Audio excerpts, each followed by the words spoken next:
Em nome do Pai, do Filho e do Espírito Santo. Queridos amigos do Apostolado Glória de Maria, vamos dar sequência a mais uma parte da nossa catequese Fátima versus Noísmo. Nossa próxima pergunta. E como devemos combater o comunismo? Resposta. Primeiramente, devemos travar esse combate em foro íntimo, porque é necessário que retornemos aos princípios católicos, pois só a verdadeira religião pode combater o erro. E o erro do qual se origina o erro comunista é o liberalismo. Ninguém se torna comunista sem antes ter se tornado liberal, pois que este corrompe o espírito, preparando-o para a praxis que aquele impõe. A revolução começa primeiro nos espíritos e só depois passa à ação. Próxima pergunta. Mas como é possível um liberal se tornar comunista? Resposta.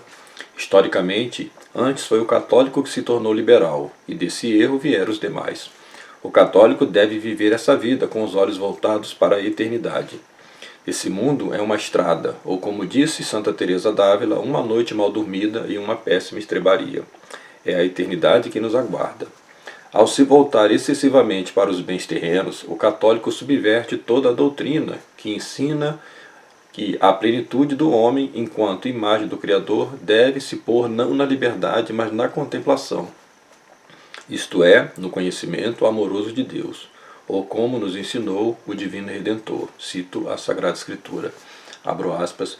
A vida eterna consiste em que conheçam a Ti, um só Deus verdadeiro, e a Jesus Cristo que enviaste. Fecha aspas. João 17:3.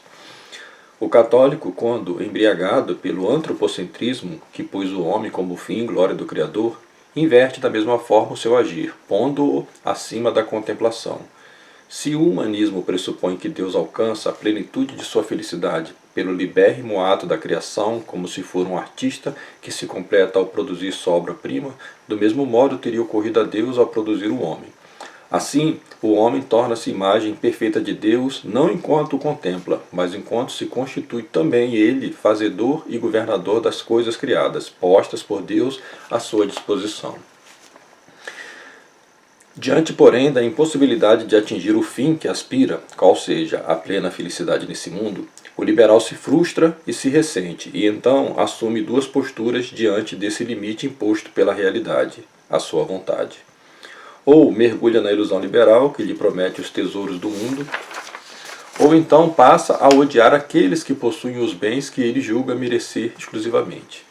Envaidecido se torna invejoso, e é sempre da inveja que nasce o comunista.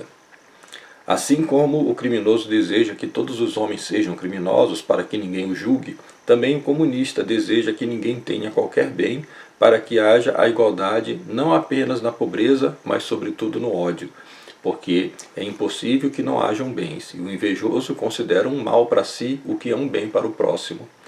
Napoleão Bonaparte dizia: o que é que fez a revolução?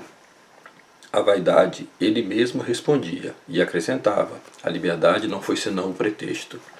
Portanto, antes de combater o comunismo, devemos matar o liberal que há em nós. Próxima pergunta.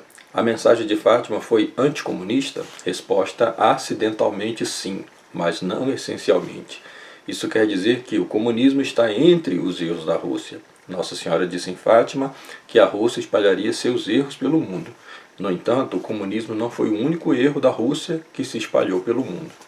Os fatimistas fizeram da mensagem de Fátima uma cruzada anticomunista? Resposta: sim. No entanto, Nossa Senhora nunca pediu isso. A Virgem Maria pediu exclusivamente ao Santo Padre que ele fizesse, em união com todos os bispos, uma consagração da Rússia ao seu Imaculado Coração, sob pena dessa nação espalhar os seus erros pelo mundo. Posteriormente, Nosso Senhor disse à irmã Lúcia que, assim como o rei da França não obedeceu à ordem de consagrar-se ao Sagrado Coração, o Papa também não obedeceu. Nosso Senhor acrescentou que o Papa faria a consagração, mas que seria tarde. Isso demonstra que há uma conexão entre esses dois pedidos.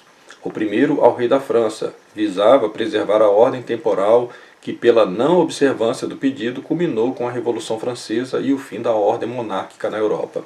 O segundo visava preservar a ordem espiritual, que também, pela não observância dos papas, culminou com o Concílio Vaticano II.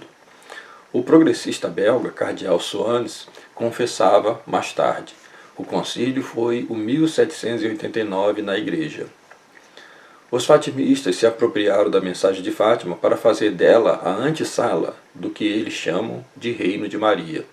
E é por essa razão que não olham objetivamente para as provas que demonstram a substituição da vidente de Fátima por uma impostura, apegando-se com toda a sua vontade a objeções meramente subjetivas.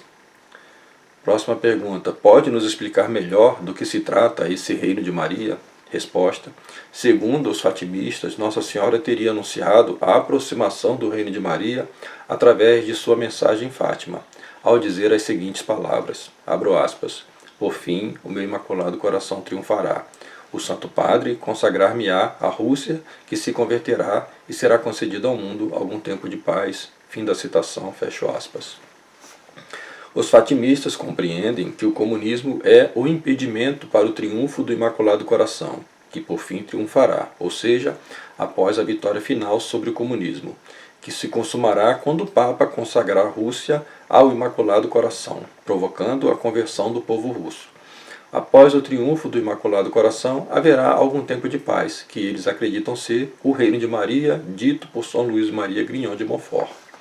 No entanto, a substituição da irmã Lúcia não parece encaixar nesse milenarismo mitigado, porque transfere uma culpabilidade maior para a hierarquia da Igreja, tornando-a um mal maior pela apostasia que produziu através do Concílio Vaticano II do que o próprio comunismo que eles combatem.